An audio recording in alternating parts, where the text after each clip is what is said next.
Boa tarde, curiosos. Sejam muito bem-vindos a mais um episódio dessa temporada que está abrindo as portas das fábricas para que vocês possam conhecer mais de perto o processamento de alimentos.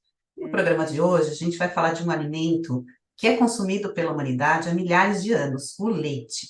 E a gente vai descobrir como é o processamento do leite UHT. Quem vai contar tudo isso para a gente é a professora doutora Mirna Gigante. Mirna, bem-vinda.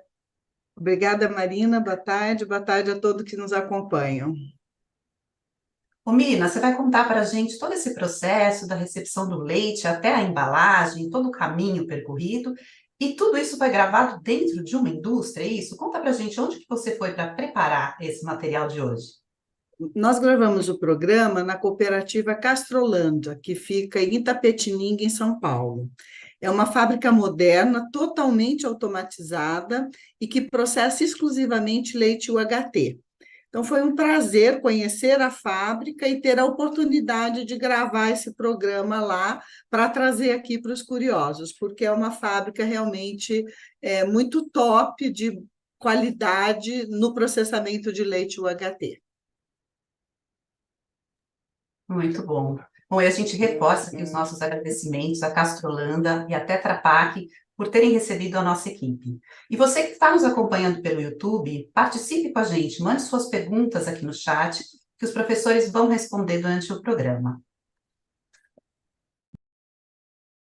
Vamos falar inicialmente sobre a produção de leite no Brasil e no mundo. Segundo a FAO, nas últimas 3 décadas, a produção do leite cresceu 64% no mundo e 255% na Ásia. O Brasil tem uma posição de destaque nessa produção de leite. Ele faz parte de um grupo de 10 países que produzem 62% do leite no mundo.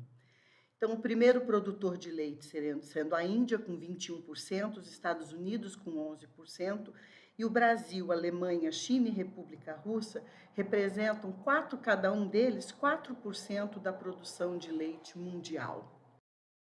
Nós também já vimos que o calor é uma forma de conservar alimentos. E o processamento do leite UHT para obter um alimento seguro e saudável deverá ser encontrado buscando-se o equilíbrio no processo em destruir todos os micro-organismos, preservando ao máximo os nutrientes do leite. As fontes de contaminação são diversas. Elas podem vir durante a ordenha do homem, do ar, do úbere, das fezes, da água, da alimentação, do solo, da cama do animal, da ordenhadeira e do ambiente externo como um todo. Com essa variedade de micro-organismos, nós temos os micro-organismos deterioradores, que podem estragar o leite, como, por exemplo, bactérias ácido-láticas, que podem vir a fermentar o leite, e micro-organismos patogênicos, que são responsáveis por causar doença. A sigla UHT, ela vem do termo em inglês Ultra High Temperature, que em português, se fosse traduzir, seria direto temperatura ultra alta. Do ponto de vista técnico, esse leite também é conhecido como leite longa-vida. E esse termo é porque as bactérias presentes no leite serão todas destruídas durante o processo UHT. Tanto células vegetativas e não formadoras de esporos, que são mais sensíveis, assim como as bactérias esporuladas, que são mais termorresistentes. Esse fluxograma apresenta as etapas que a gente vai discutir na sequência, que passa pela obtenção e resfriamento do leite nas fazendas, a recepção e controle de qualidade na indústria, a pasteurização e padronização do leite, pré-aquecimento e esterilização UHT por injeção direta de vapor, a remoção de condensado na câmara de expansão, homogeneização e resfriamento desse leite, armazenamento em tanques assépticos e, posteriormente, o invase, armazenamento e expedição. O leite higienicamente ordenhado de animais saudáveis deve ser resfriado no menor tempo possível e mantido nos tanques isotérmicos ou sob refrigeração até que o caminhão passe para fazer a coleta desse leite para levar para a indústria. A temperatura de resfriamento é muito importante. A gente pode observar nesse gráfico que está colocando o tempo de incubação, que na verdade é o tempo de resfriamento no tanque, e a contagem de colônias de bactérias.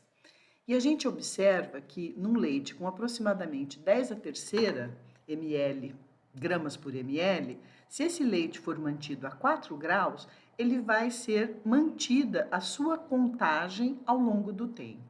Por outro lado, se ele estiver a 15 graus, a contagem de bactérias sobe rapidamente. E por que isso acontece? Por causa das bactérias que gostam de se desenvolver no frio, as bactérias psicotróficas. Por outro lado, se esse leite tem uma contagem de bactérias maior, se ele é menos higienicamente ordenhado, da mesma forma, se ele for mantido a 4 graus, rapidamente ele vai subir a sua contagem de micro-organismos. E se tiver a 15 graus, igualmente, passando dessa linha tracejada, que é o limite que deve ser utilizado para a contagem total de bactérias no leite para ele ser recebido na indústria. Aqui nós estamos começando a recepção e controle de qualidade do leite na indústria. Então, o leite cru chega nos caminhões isotérmicos e vai para a plataforma de recepção. Aqui nós podemos acompanhar o procedimento de rotina, que é o senhor Anderson está checando a temperatura do leite, em seguida ele está fazendo a homogeneização do leite para a coleta de amostras, faz as coletas de amostras de cada um dos tanques, né? A gente pode observar aí que o caminhão tem 3 tanques diferentes, então ele faz a coleta de amostra, em seguida, a identificação das amostras para que elas sejam levadas para o laboratório. Certo. E qual o volume de leite que carrega um caminhão desse? Em torno de 35 mil litros, um caminhão desse. E quantos litros vocês recebem por dia aqui para processamento? Aproximadamente 1 milhão de litros de leite por dia. 1 milhão de litros dia. Pessoal, agora a gente vai para o laboratório de controle de qualidade. Esse laboratório feito uma bateria de análises com leite cru, tanto para avaliar características de composição, se sofreu tratamento térmico, se teve adição de neutralizantes ou adição de adulterantes. Então, todas as análises são feitas para avaliar a característica desse leite. Avaliações bastante importantes, se a gente puder destacar algumas, né? Seria a avaliação do teste de antibiótico, porque o resíduo de antibiótico pode ser um problema de saúde pública, né? O teste de alizarol, que é um teste bastante rápido para avaliar a acidez, que é feito com a cor. A crioscopia, que avalia através do ponto de congelamento a possibilidade de adição de água. Os testes de fosfatase e peroxidase, que são importantes para avaliar se o leite não sofreu tratamento térmico quando a gente está recebendo leite cru, e todos os testes aí de contaminantes ou de adulterantes, né?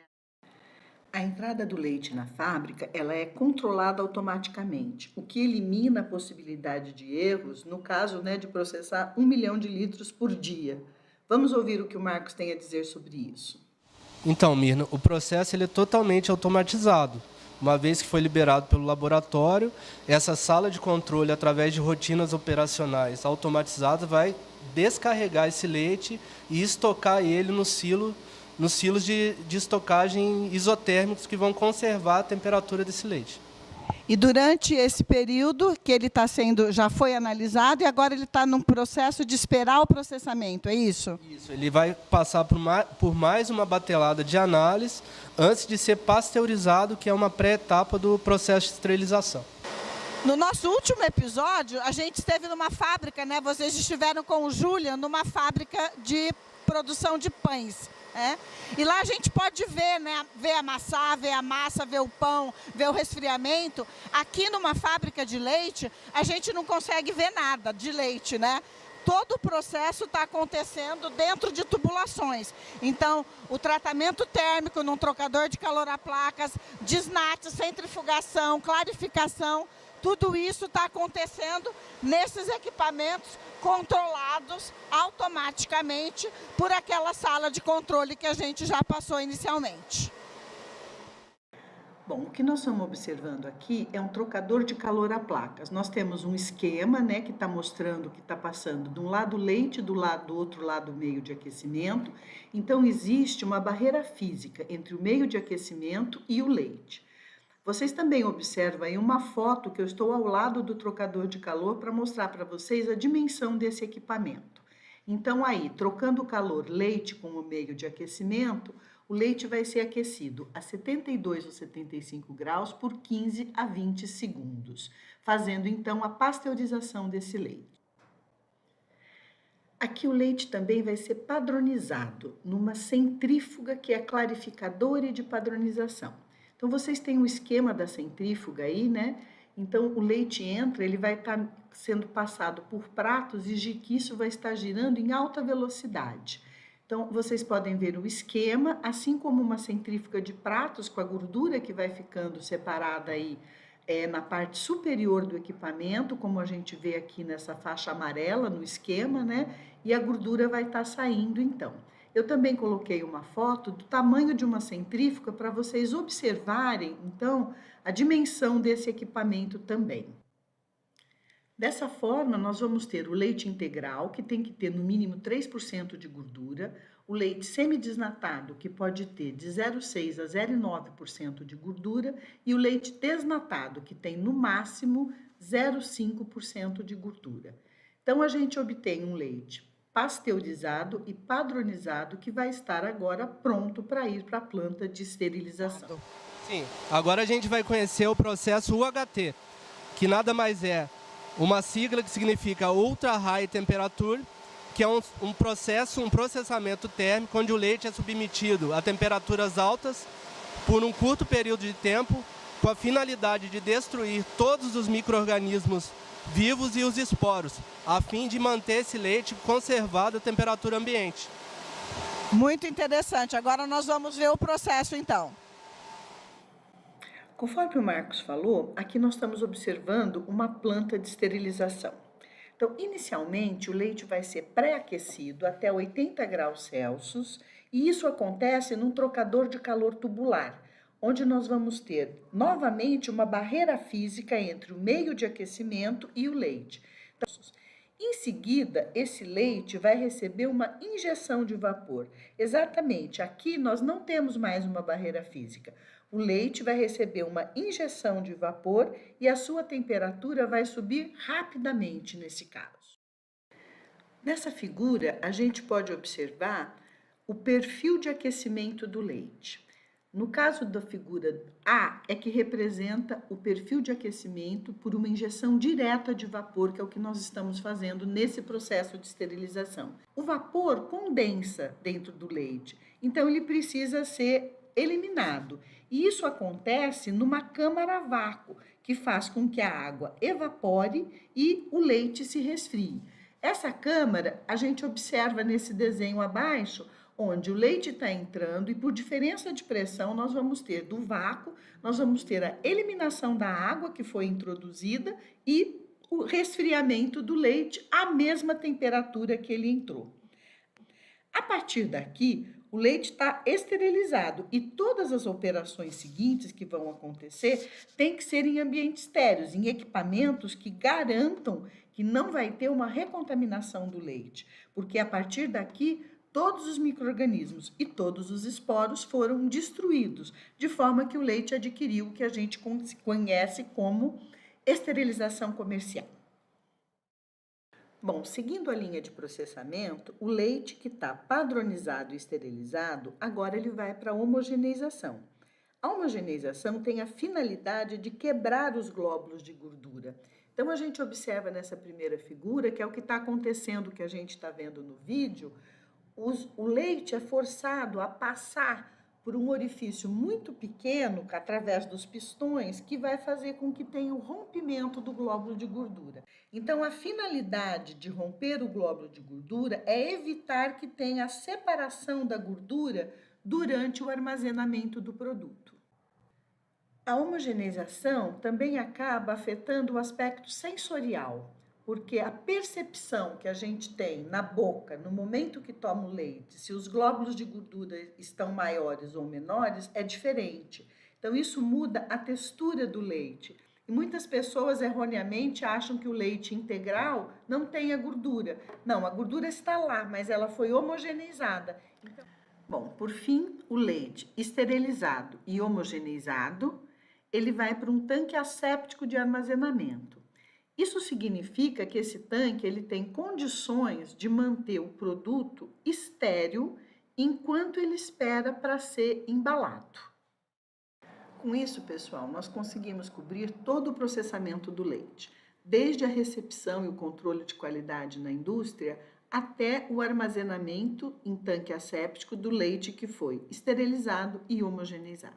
Agora nós vamos ouvir o Marcos sobre a etapa do invase asséptico. Então, Mirna, esse material ele tem 6 camadas, sendo uma de papel cartão, uma de alumínio e 4 de polietileno. Nisso daqui.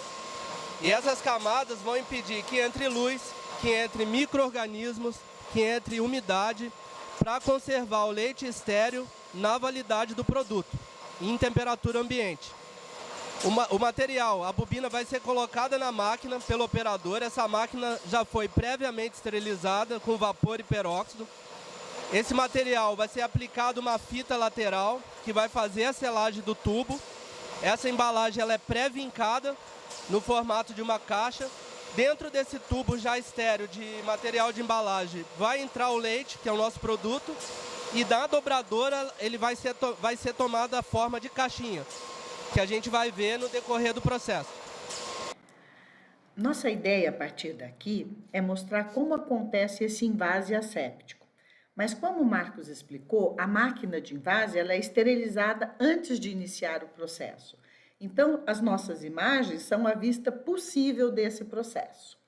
Então, no primeiro vídeo, a gente pode observar a bobina sendo desenrolada e entrando no processo de higienização. Em seguida, no segundo vídeo, a gente observa a futura embalagem já com a fita para fazer a selagem longitudinal, como o Marcos explicou. Agora, na sequência da linha, a gente pode observar a bobina na outra parte do equipamento. Ela está entrando para receber a tampinha da embalagem, que vai ajudar depois a servir o leite, né, com a embalagem pronta. Em seguida, a gente já pode observar a futura caixinha já com a tampa. Então, ela fica assim pronta para formar a embalagem e posteriormente receber o leite. Finalmente, nessa etapa está ocorrendo o fechamento transversal da embalagem, o fechamento da parte de baixo da caixa, o enchimento com leite e o fechamento superior, onde já foi colocada tampinhas, lembram? Então, com isso, a gente tem as caixinhas prontas. Então, a gente está saindo daqui com o leite, né? Recapitulando o que foi feito.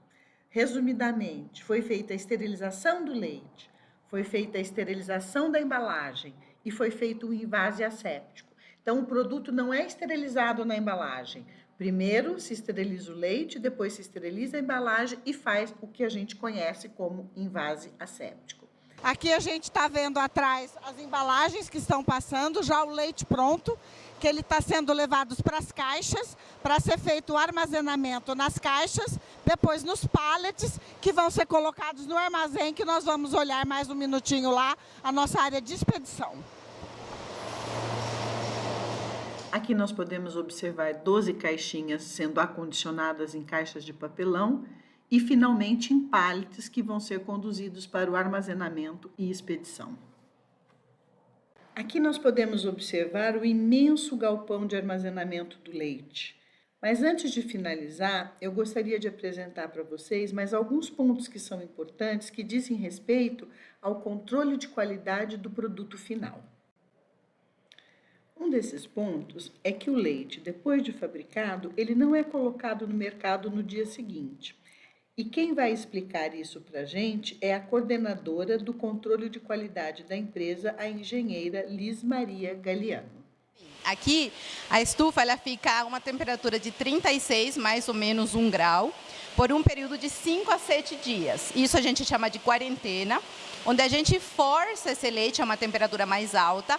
Caso exista algum micro-organismo que vá se desenvolver, a gente consegue pegar ele durante essa quarentena, antes de liberar o produto para o mercado. Então, na estufa, fica durante o prazo de quarentena, de 5 a 7 dias, para garantir a qualidade do produto antes da expedição. E depois durante esse período, vocês fazem análise nos produtos? Correto, a gente faz análises tanto físico-química quanto microbiológica para garantir que esse produto esteja sem nenhuma contaminação e sem nenhuma alteração físico-química. Muito bem, a gente vai conhecer o laboratório de microbiologia para ver agora que análises que ela faz para controlar esse produto, certo? Liz, num leite UHT, nada mais importante do que o controle microbiológico, porque, afinal de contas, é um produto estéril e que, por isso, né, por ter esterilidade comercial, pode ser armazenado na prateleira da gente e não na geladeira. Como que vocês controlam, então, a esterilidade desse produto? Você pode dizer para a gente? Sim, a gente controla ele, primeiro, a gente chama análise de esterilidade comercial. Esses produtos, eles ficam na estufa a 35 graus, que a gente já viu, por 7 dias. Após esse período, a gente traz para o laboratório e faz análises de mesófilos e termófilos, que são micro-organismos que podem deteriorar o produto caso eles estejam presentes. Então, a gente verifica, faz análises de mesófilos, termófilos e pH, para garantir que esse padrão de qualidade também esteja dentro da conformidade, para assim garantir essa esterilidade comercial e fazer a liberação do produto.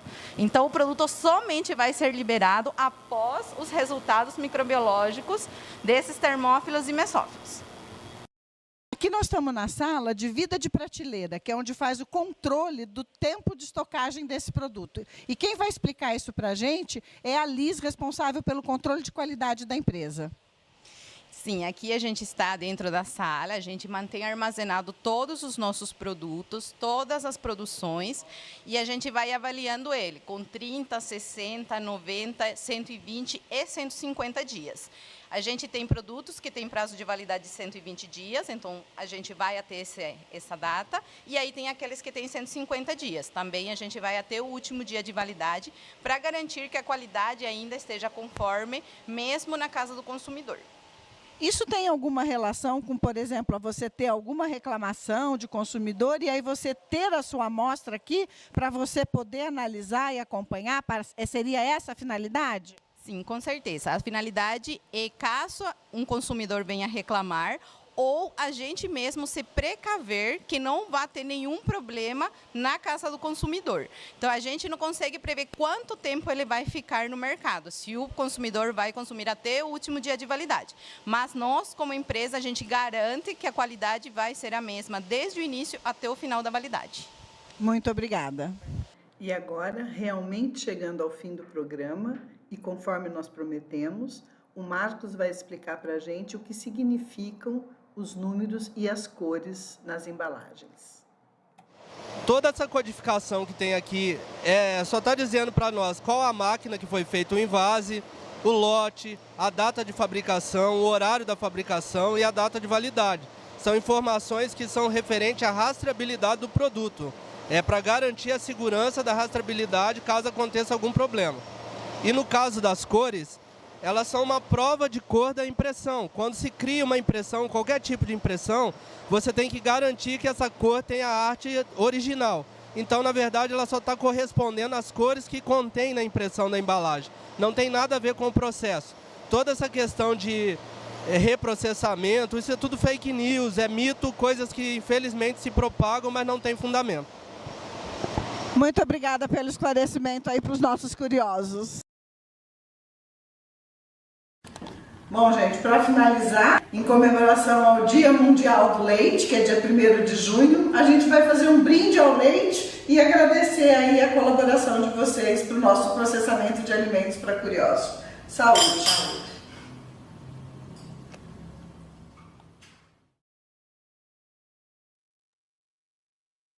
Muito interessante, Mirna.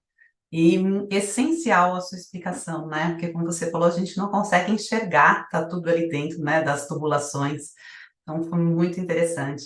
Eu queria aproveitar para dizer que o Julian Martins está aqui com a gente. Bem-vindo, Julian, participando. O que você achou dessa fábrica, dessa visita? Bom, primeiro, boa tarde, Marina, Mirna, boa tarde a todos que estão assistindo e a todos que ainda vão assistir, porque este programa fica gravado para quem assistir, para todos assistirem a hora que puderem e quiserem, né? É interessante, muito interessante, porque a gente fez o programa o primeiro programa desse ano com a fabricação de pão, né? A Mina até comentou ao longo do vídeo, né? E tem essa diferença notável, crucial, que numa fábrica de pão, não em todas as etapas, né? Mas em boa parte das etapas a gente está vendo ali a massa, o pão sendo colocado numa forma, depois que ele entra no forno, sai do forno. Então, tem boa parte do processo que a gente está vendo o produto, né, na nossa frente. E chega numa fábrica, numa indústria que processa leite, e aí, como a Mina comentou, a gente não vê leite, né, Mina? Né? O leite não aparece na nossa frente em nenhum lugar, né? E por que isso, né? Essa é a pergunta que muitos curiosos podem tá fazendo. Bom, eu acho que existem muitas respostas, muitas explicações para isso, né? Mas eu acho que, bom, a primeira delas já começa passando pelo o que é um produto e o que é outro produto, né? Mina, me corrija se eu estiver errado, o leite tem 87% de água, não é isso? Né? 87, 88, por aí. 87% de água, né? Isso. E o pão tem menos. Além disso, como a Mina comenta no começo do vídeo, o leite ele já vem da vaca e todo esse processo de ordenha com uma carga de micro-organismos que é bem maior do que os ingredientes do pão, né? Tudo isso faz com que o processo, todos os cuidados com a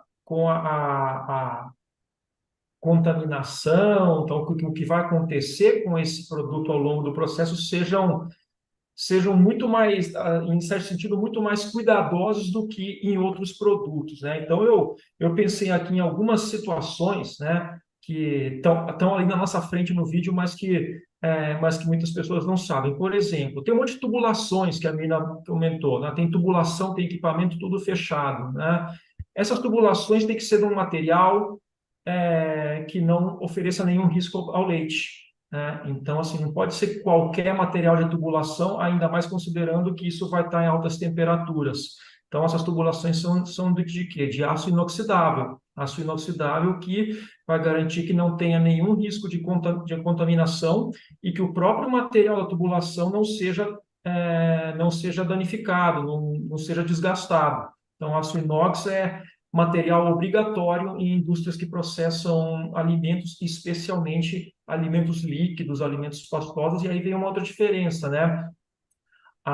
Uma coisa que a gente pode fazer com alimento líquido, que a gente não faz com alimento sólido, é transportar em tubulação, né? Então, ele sendo bombeado e levado, né, de um equipamento para outro, sem a necessidade de tirar daqui e colocar ali. Isso só é possível em alimentos líquidos ou cremosos, pastosos, né? Leites, sucos, cremes, molhos e por aí vai, né?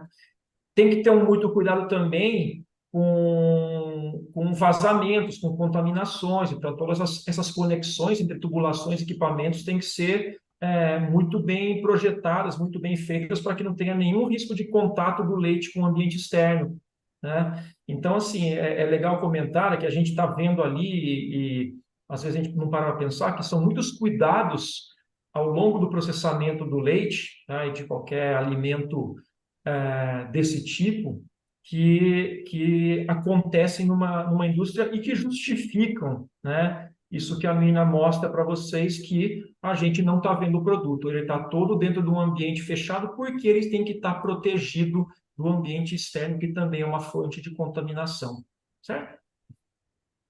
Muito bom. Bom, nós temos várias perguntas aqui dos curiosos, Mirna. A Vamos primeira lá. olha Vamos lá, lá. a Paula está perguntando o seguinte: qual é a diferença do leite pasteurizado e do leite esterilizado? Uma boa pergunta, Paula.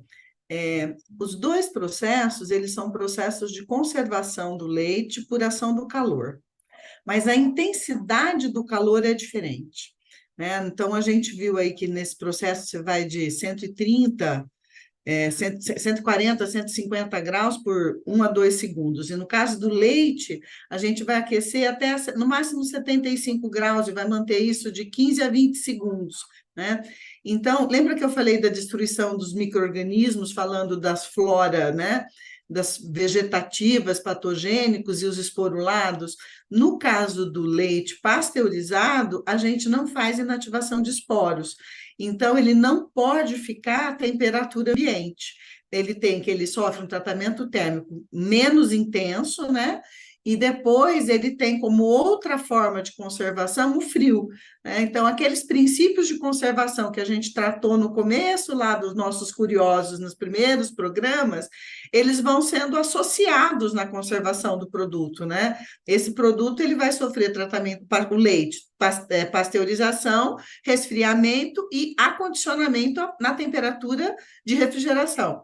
Já o processo UHT, né, o processo de esterilização, o produto vai poder, por causa do tratamento térmico intenso, que destruiu todo tipo de micro-organismos e esporos, chegando num produto que a gente conhece como estéril do ponto de vista comercial, ele pode ser armazenado na temperatura ambiente. Então, o princípio de conservação é o mesmo, mas a intensidade do calor utilizado é diferente. Isso diferencia o leite pasteurizado do leite esterilizado.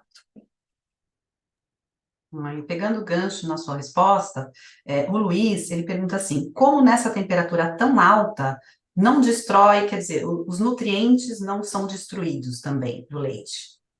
Esse é um jogo muito interessante da tecnologia e da ciência, né? Porque a destruição do micro-organismo, a morte térmica, ela depende de dois fatores muito específicos para a gente discutir, mas é assim, a temperatura que o micro-organismo precisa para isso, né? E o tempo que ele tem que ser submetido para essa destruição. E essas mesmas características que a gente conhece aí como D e Z dos micro-organismos, a gente tem para os nutrientes. E o que acontece é que, para atingir a destruição de nutrientes nessa temperatura, a gente precisa de tempos muito mais longos do que a gente usa para destruir micro-organismos.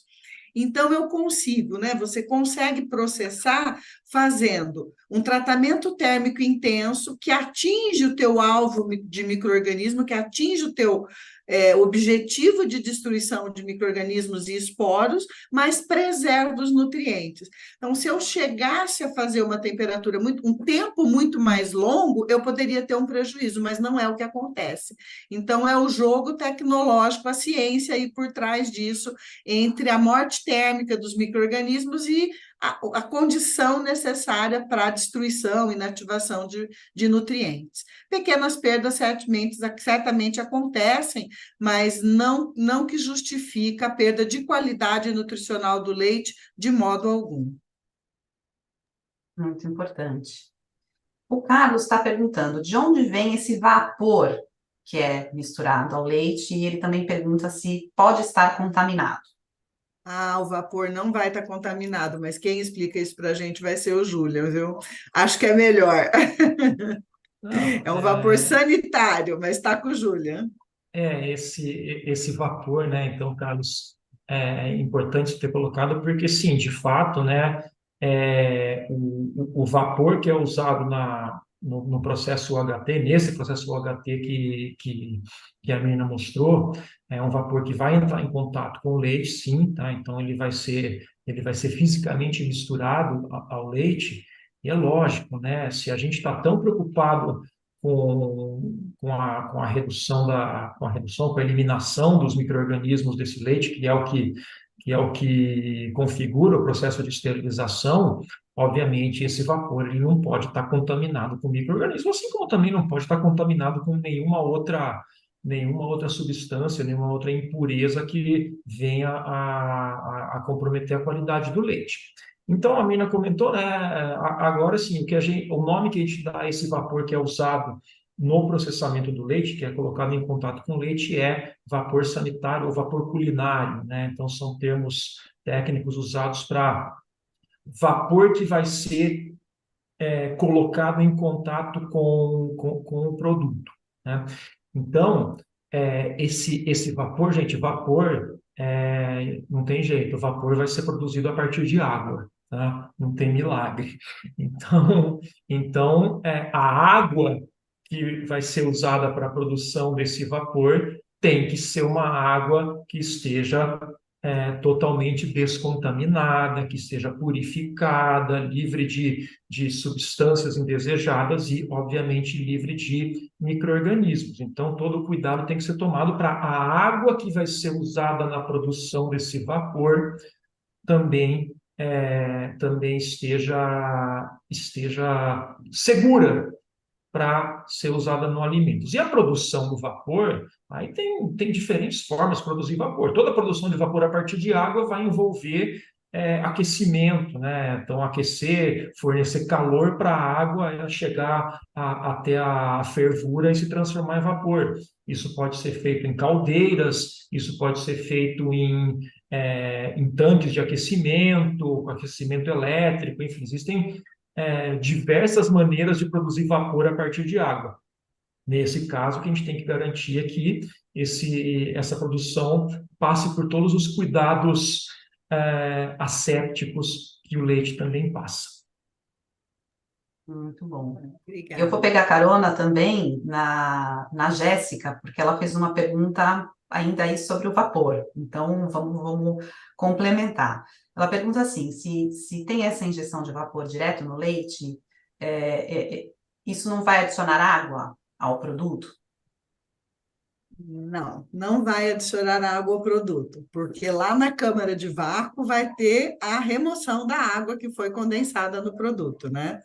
Então, em função do vácuo e depois das pressões que você vai usar, assim que ele fica 2 minutos na temperatura que ele tem que ficar, ele vai para a câmara de expansão e a água é imediatamente evaporada e a temperatura cai para a temperatura que ele entrou. Né? Então, ele entrou 80, ele volta para 80 para continuar o processo. Não sei se o Júlio gostaria de complementar essa explicação, mas, em princípio, não. Com certeza, a água não fica no produto, ela é removida. E isso é controlado na linha de produção, né? Nós mostramos no vídeo muitos controles da matéria-prima e do produto final, mas a linha de produção é totalmente controlada. Tira-se a amostra durante o processo a cada 30 minutos. Então, qualquer controle que tenha, qualquer problema que tenha, a cada 30 minutos é feita uma avaliação de uma caixa que está saindo na linha de produção mesmo. Vocês viram lá na linha, eles tiram uma caixa da linha que está passando e vai para o laboratório de controle de processo, que a gente acabou não incluindo aqui no vídeo, né, para não ficar muito longo. Mas isso é controlado o tempo inteirinho durante o processo. Eu volto aí para o Júlio, se ele quiser falar mais alguma coisa a respeito dessa evaporação da água. Mina, acho que você explicou muito bem, tá? Falou tudo, né? Assim, um pouco do meu ponto de vista, né? Isso é uma das coisas, para mim, fascinantes da transferência de calor da termodinâmica, né? Porque a gente é capaz de fazer uma mistura, né? Porque, de fato, né, o que a Jéssica colocou é assim, nós estamos adicionando água em um determinado momento do processo.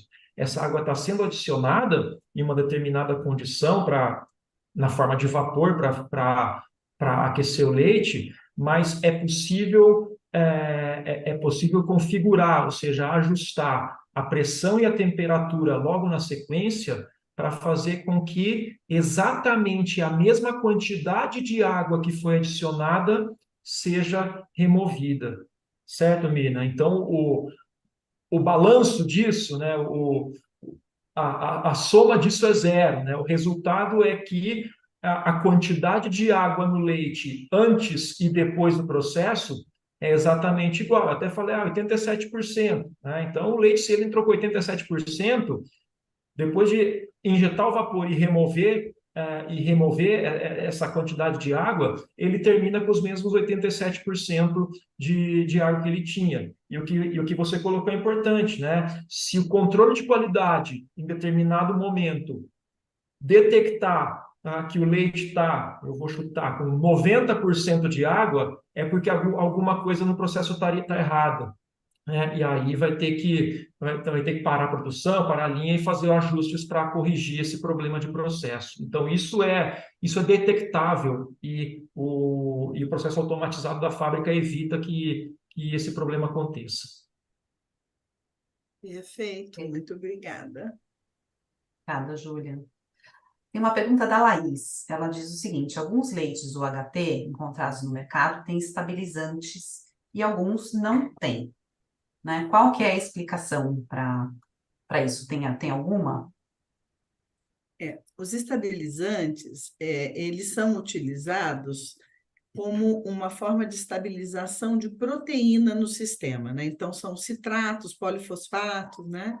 Que eles têm um papel aí quimicamente de sequestro de cálcio, mas eles vão estabilizar a proteína para ela suportar um tratamento térmico intenso, né? É uma ajuda para a proteína.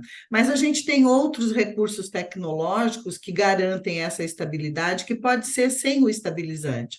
Então, hoje a gente vê uma tendência no mercado que é de você ter leites, né? Esses são mais novos, onde a própria divulgação, a própria chamada do produto já diz leite sem estabilizante, né? Então, vem escrito isso na embalagem, porque isso é uma demanda do consumidor cada vez mais, que a gente tenha menos aditivos. Então, essa demanda de substâncias adicionadas, número de ingredientes, né? É uma demanda que a indústria vai respondendo, né? Você tem diferentes processos de esterilização, a gente tratou de um, né? E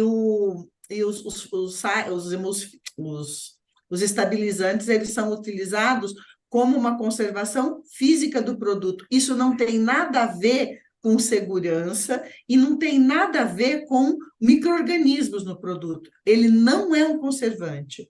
O princípio de conservação desse produto é o calor, né? O estabilizante, aí ele tem um papel tecnológico, mas ele não tem nada a ver com conservar o leite porque adicionou-se estabilizante, não é isso. Espero que eu tenha atendido aí a demanda da Perfeito. Laís.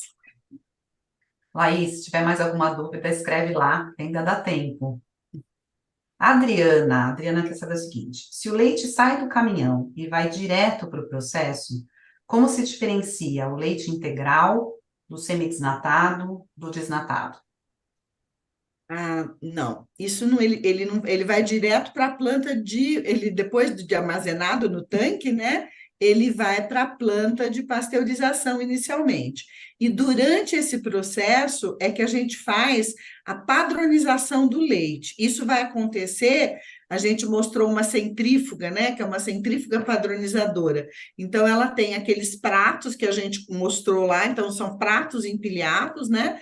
E o leite está passando e girando numa alta velocidade. Então, qualquer sujidade que você tenha, qualquer pelinho, ele é jogado para o bol da centrífuga, então ele remove, ele chama clarificadora padronizadora, então ele clarifica o leite, ele limpa o leite de qualquer sujidade que possa ter, né, células, tudo isso é removido, e aí aí ele é padronizado. Então, a gordura é removida e retorna na linha também automaticamente para que se tenha o teor de gordura do produto que está fazendo.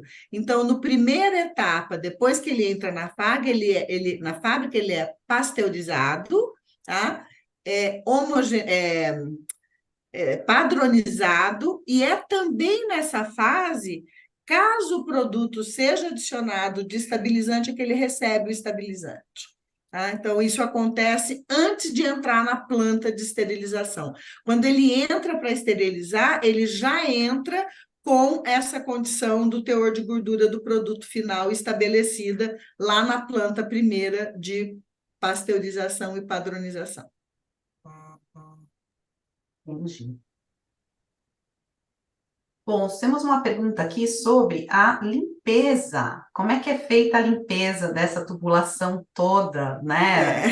E aí eu emendo em outra pergunta, assim, com que frequência, de quanto em quanto tempo, como que acontece? A pergunta é do nome dele aqui. É o Vitor. O Vitor perguntou e eu complemento aqui perguntando a frequência. Vitor, essa limpeza, primeiro que ela é extremamente importante, tá? Uma linha que, se não for limpa, se ela não estiver adequada, você vai ter prejuízos na linha de processamento, né? E o sistema que usa de limpeza, é conhecido como sistema CIP, que é o Clean in Place. Então, você tem também todo automatizado os tanques das soluções de limpeza, que isso é controlado. Então, uma vez que parou o processo, esse processo, Marina, ele pode rodar de 48 a 72 horas, né? A hora que você começa a processar, você imagina 1 milhão de litros dia, né? Você processa por um período, para e faz a limpeza, a manutenção da linha. Então, isso pode ser, normalmente, 48 horas, às vezes um pouco mais, rodando o tempo inteiro. A fábrica trabalha 24 horas, tá? Então, a primeira coisa, na hora que para a linha, é fazer enxágue. Então, entra com água na linha para fazer a remoção do resíduo de leite.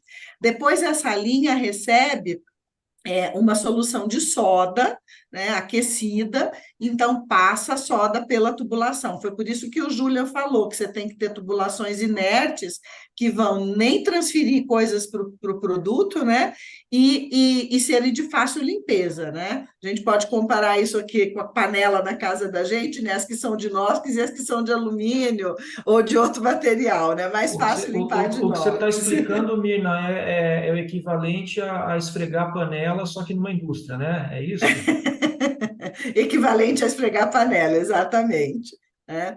Então, primeiro vem o enxágue, depois passa a solução de soda, enxágue novamente, aí passa uma solução ácida, enxágue novamente, um sanitizante, e aí a linha vai ser esterilizada.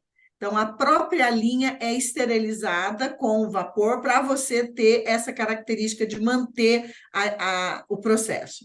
O processo de limpeza da linha de esterilização leva em torno de 5 horas, que é o que eles levam para fazer a limpeza. Então, você trabalha aí, vamos pegar o mínimo 48, 60 horas, e aí a linha para, faz toda a limpeza, faz a esterilização para começar a partir daí um novo lote de produto, né? A gente vai entender bem esse controle, né? A gente entendeu bem esse controle do lote, né? Ele tem que estar, por isso que está tudo especificado na embalagem, qual é a máquina, qual é o horário, porque qualquer problema, você sabe que lote você tem que remover. Se você tiver algum problema, você sabe exatamente de onde veio, que leite que foi, né? Como a gente falou, vai tirando amostras ao longo do tempo. Então, você tem esse controle. Esse controle é muito importante, até por causa dessas soluções de limpeza serem automatizadas. Quer dizer, um comando errado no computador pode dar um problema, e aí você precisa estar controlando a linha para pegar esse problema, né? Então, é aí 48 horas de processo, 5 de limpeza usando o Clean in Place ou o CIP. Infinitamente mais limpo do que a panela da minha casa, isso eu não tenho a menor dúvida. Posso só comentar um detalhe sobre isso, gente? Então, a ideia do Clean in Place, que a Mina colocou bem, é justamente que o Clean in Place em inglês é limpeza no lugar, né? Então, a ideia é que esses produtos, essas soluções de limpeza, o enxágue, o ácido, a soda, tudo que a sequência que a Mina falou, é uma sequência de produtos que vai passar por toda a tubulação e por todos os equipamentos onde o leite passou. É como se você estivesse fazendo o mesmo caminho do leite, só que fazendo com os produtos de limpeza. Então, tem que ficar claro que nesse processo não é necessário desmontar a linha de produção. Tá? Então, não é que você vai tirar a tubulação e passar o negócio na tubulação. Você vai abrir um tanque e colocar o produto no tanque, né? Porque imagina a mão de obra e o tempo que levaria para fazer isso em uma indústria de 1 milhão de litros de leite por dia. Isso é totalmente impraticável, né? Você fazer desmontagem para limpeza é um negócio que não é que não existe, até pode existir, mas em indústrias muito menores, onde isso seja isso seja humanamente possível. Tá? Numa indústria desse tamanho, isso não é possível. Então, é tudo realmente automatizado, você não desmonta nada na linha de produção e faz a limpeza nela na linha totalmente montada. Muito bem, complementado. Temos mais uma pergunta aqui da Paula. Como é feito o leite sem lactose? O leite sem lactose. A gente viu o processo de fabricação do leite sem lactose também e acabamos que não incluímos. Depois que o leite está esterilizado, diferentes processos podem ser utilizados, mas nessa fábrica, depois que o leite está esterilizado, ele vai receber a injeção da enzima lactase. E aí a lactase vai quebrar a lactose em glicose e galactose. Então, você tem um equipamento, né, é fechado, você tem 2 tanques e ele tem uma injeção, como uma agulha que vem assim, é um caninho, e entra na passagem, na tubulação que está passando o leite. Isso é muito importante porque esse é um sistema mais moderno, onde a gente faz a injeção da enzima, da lactase, depois do leite estar esterilizado. Se vocês pensarem nos produtos mais antigos, lá no começo dos produtos lactose free, lactose hidrolisado, essa quebra da lactose em glicose e galactose, ela era feita antes do tratamento térmico.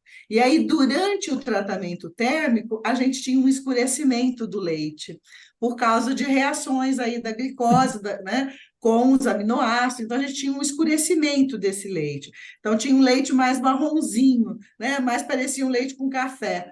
E hoje você tem o processo que ele acontece, a injeção da enzima após a esterilização, então continua tendo que ser num sistema séptico, né? Num equipamento onde eu não posso ter nenhuma contaminação. E aí, durante a quarentena, durante o período que o produto fica na prateleira para ser liberado, a lactase está agindo e vai hidrolisar a lactose, e aí você tem o leite lactose hidrolisado. Esse seria o processo. Muito interessante. Espero Bom, que tenha esclarecido. Nós estamos chegando ao fim de mais um episódio, então eu queria agradecer muito a professora Mirna, ao professor Julian, e essa nova temporada que está toda diferente, né? Interessante que a gente pode entrar junto com vocês, né? Nas indústrias. Então, queria agradecer muito pela participação de vocês e nessa nova temporada, mais ainda, e agradecer a todos que nos acompanharam, né? Dizer que continue nos seguindo, os programas estão todos lá, nós já falamos de pão, de molho de tomate, de leite condensado, vem muito mais ainda pela frente, e a gente espera vocês. Até lá, muito obrigada. Muito obrigada, Marina. Obrigado, Marina. Até mais, pessoal. Obrigada a todos que nos acompanharam. Tchau.